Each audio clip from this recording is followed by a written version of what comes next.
May this be one of the best moments of your life. You're listening to the BusinessMirror podcast for a broader look on business with Senior Editor Dennis Estopace.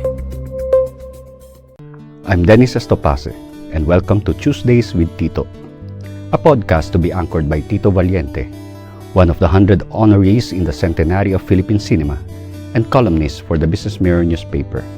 Mr. Valiente will share with us one of the many pieces he wrote for his column titled Annotations, which is published every Friday in the op-ed section of the BusinessMirror.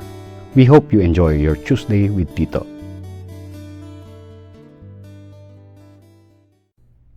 Annotations, February 22, 2019. Writing Enchantment. I am writing my second book after the first one called The Last Sacristan Mayor and the Most Expensive Mass for the Dead have been bought. Tales from Tikal. They would not be about enchantment, I almost assured friends. There's nothing wrong about enchantment, especially if one's book on magic and enchantment has been well received. I guess my response was this desire to tell the world that I have more tricks, more tales.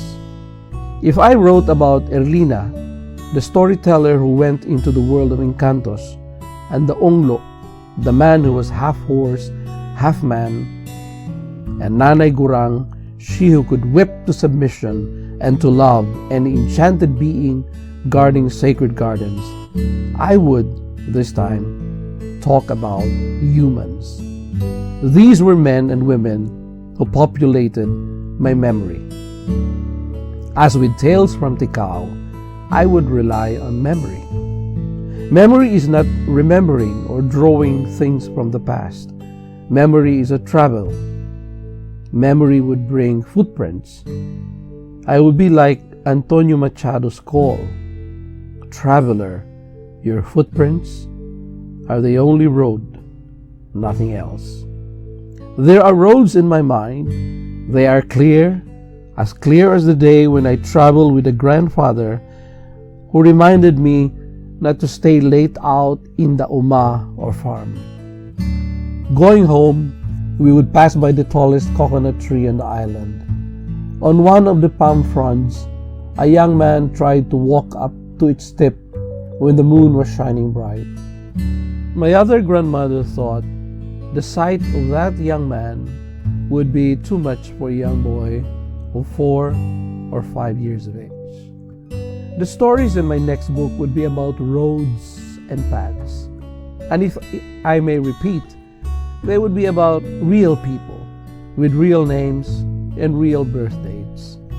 First on the list is the story of a woman who was so lovely that a young seminarian on a sabbatical refused to return to the seminary after he saw her.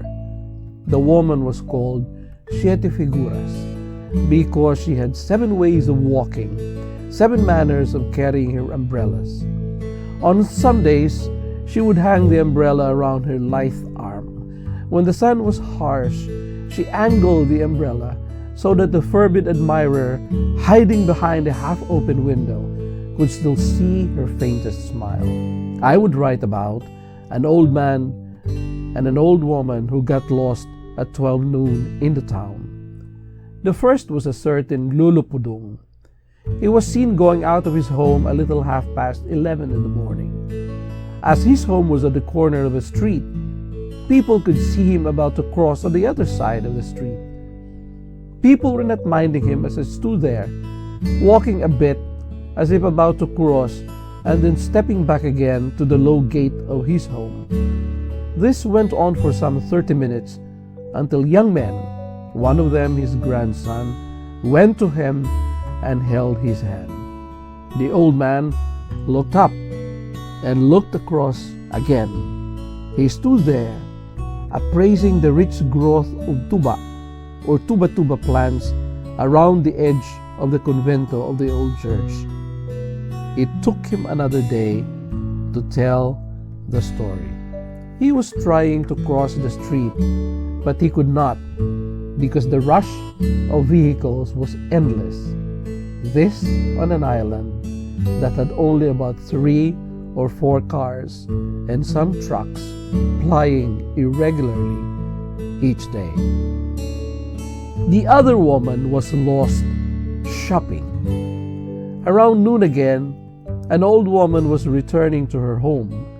Instead of climbing up the low stairs, she was trying to enter the lower portion of the house, which was fenced in by bamboo slats. She kept on going while her kin on the porch watched, amused, and laughing. One of the women came down and tugged at her. She looked at her and then looked at that part of the house she was trying to enter. There was nothing there. Breathlessly, the woman regaled everyone with the story of a huge emporium with treasures and goodies hanging above, and she merely wanted to have a look. Then there was this huge ship. One early morning at sunrise, the townspeople woke up to find a huge merchant ship flying a Greek flag. It ran aground.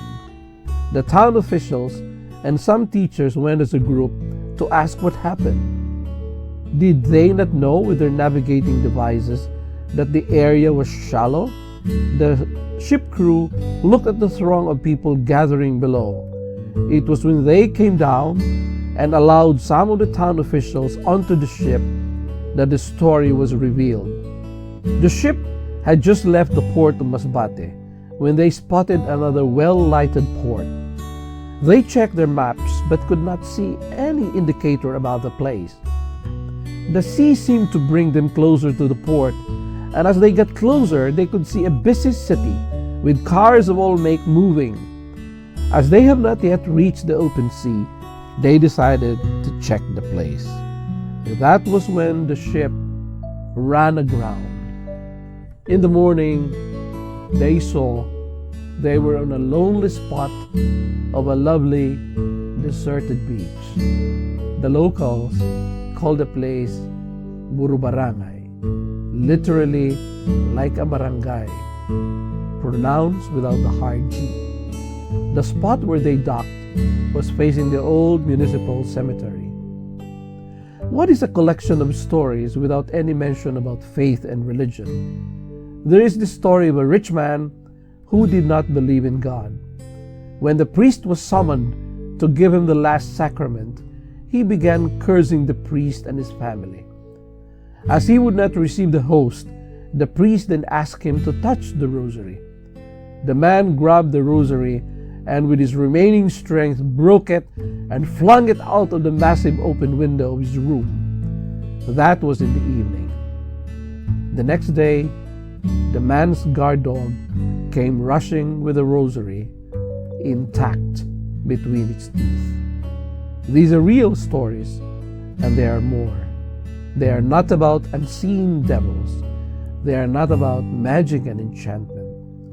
I have already the title, Siete Figuras and the Forms of the Real in My Island.